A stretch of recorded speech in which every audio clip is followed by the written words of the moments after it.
Assalamualaikum warahmatullahi wabarakatuh, Pak Riki. Waalaikumsalam warahmatullahi wabarakatuh. Sebelumnya terima kasih di tengah-tengah kesibukan Bapak sudah berkenan untuk saya melakukan kegiatan observasi.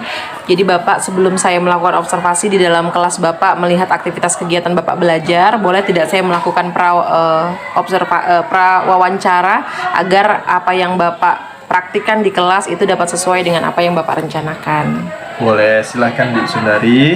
Ya, saya masuk ke dalam pertanyaan yang pertama, Bapak. Untuk kegiatan pembelajaran yang akan kita amati, kira-kira tujuan pembelajarannya nanti apa ya, Bapak? Baik, sesuai dengan KD-nya bahwasanya setelah pembelajaran nanti peserta didik diharapkan agar dapat mengidentifikasi struktur dan unsur kebahasaan dari teks eksposisi itu sendiri. Berarti pembelajarannya teks eksposisi, ranahnya pengetahuan, yakni struktur dan unsur kebahasaan. Baik Bapak, saya beranjak ke pertanyaan kedua. Dalam pembelajaran kali ini, kira-kira area apa yang ingin Bapak capai atau aktivitas apa yang ingin Bapak galakan bersama anak-anak di dalam kelas nanti? Terkait dengan kegiatan yang akan dicapai, yang ditingkatkan dalam pembelajaran nanti tentunya adalah aktivitas dari peserta didik sendiri dalam memahami materi yang disampaikan, kemudian motivasi dari peserta didik dalam pembelajaran itu sendiri. Jadi ada dua ya Pak, yang pertama aktivitas dan motivasi peserta didik dalam belajar supaya lebih antusias dan semangat. Pertanyaan saya yang terakhir Bapak, untuk mewujudkan aktivitas peserta didik, kemudian motivasi yang tinggi, intensitas mereka dalam belajar, tentunya Bapak menerapkan beberapa strategi. Kira-kira boleh dibagi strategi apa yang Bapak gunakan nanti di dalam kelas?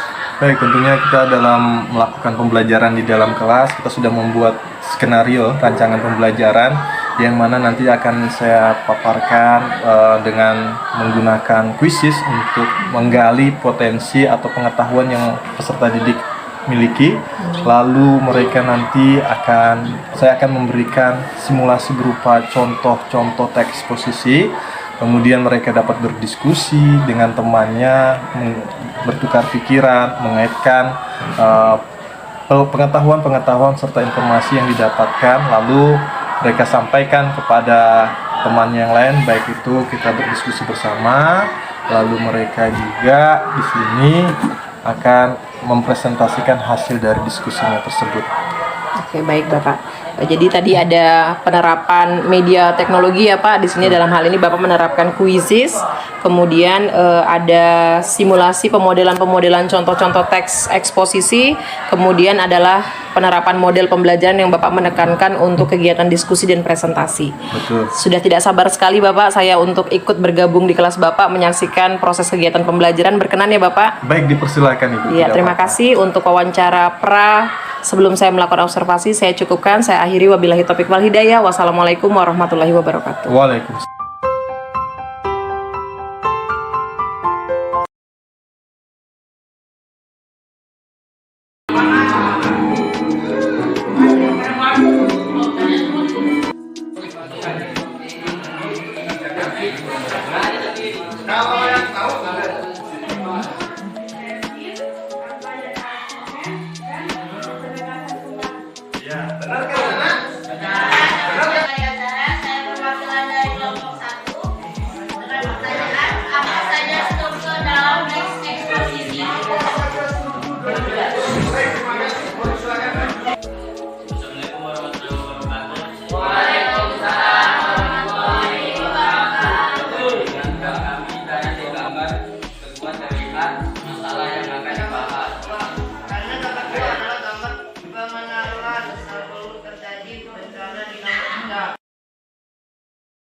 Bapak Riki, untuk kesekian kalinya saya melakukan kegiatan wawancara lagi. Ini adalah pasca kegiatan Bapak dalam proses kegiatan mengajar yang sudah saya amati. Bapak, boleh kita melakukan wawancara, teknik refleksi dari kegiatan yang sudah Bapak lakukan tadi? Baik. Ya, Bapak, tentunya saya meyakini bahwa ketika sebelum Bapak masuk ke dalam kegiatan pembelajaran, Bapak menyusun sebuah rencana. Kira-kira Bapak, apakah rencana yang sudah Bapak susun itu telah maksimal dan sesuai daripada harapan rencana konsep Bapak di dalam kelas? Kalau menurut saya secara garis besar apa yang sudah saya susun, saya rencanakan dan yang saya susun itu secara garis besar sudah termuat di dalam pelaksanaan kegiatan pembelajaran di dalam kelas. Namun memang ada namanya manusia pasti tidak ada gading tak ada hal-hal yang tentunya kita tidak tidak sesuai dengan yang kita rencanakan. Seperti misalnya kondisi waktu yang kurang, alokasi waktunya, mungkin itu yang menjadi pertimbangan perbaikan ke depan. Ya, jadi secara garis besar selaras, tapi terkadang ada aktivitas yang mungkin anak-anak terlalu semangat sehingga waktunya tidak pas. Baik Bapak. Kemudian sebuah rencana pasti ada hambatan seperti apa yang sudah Bapak sampaikan. Kira-kira apa tantangan yang terberat dalam proses kegiatan belajar jika Bapak menerapkan media pembelajaran, menggunakan model pembelajaran? Kira-kira tantangan apa yang paling berat menurut Bapak? Tantangan yang paling berat menurut saya apa ya Bu Sundari? Mungkin di anak-anaknya saja ketika penggunaan perangkat elektroniknya, Pengarahan lagi ya. pengarahan dalam penggunaan aplikasi tentunya.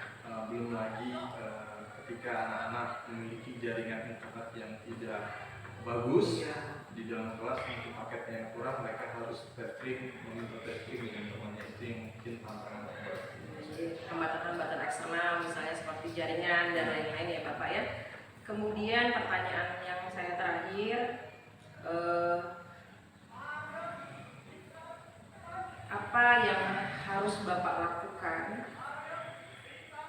baik dalam rencana konsep pembelajaran agar semua tujuan pembelajaran itu dapat belajar daripada kita mengevaluasi dari kegiatan hari ini? Kira-kira konsep rencana yang ingin Bapak benahi, ingin Bapak perbaiki supaya nanti di jam-jam berikutnya apa yang Bapak rencanakan itu dapat terwujud, setidaknya 90% dapat terwujud. Yang perlu dibenahi mungkin tentang cara saya untuk menyampaikan kepada peserta didik, di mana masih ada kemarin kita melihat sendiri bahwa ada memang peserta didik yang mungkin dari karakternya memang pemalu, kemudian jarang untuk bertanya. Jadi mungkin nanti caranya kita dengan bisa mengajak komunikasi langsung, tanya langsung ke dia apa yang mau ditanyakan atau tidak. Strategi untuk melatih peserta didik belajar untuk mengkomunikasikan, belajar lebih aktif di beberapa peserta didik saja ya Bapak. Mungkin itu yang akan lebih Bapak tekankan. Terima kasih Bapak, demikian wawancara saya pasca kegiatan pengajaran. Terima kasih untuk waktunya, selamat beraktivitas kembali. Saya akhiri, wabillahi taufiq wal hidayah.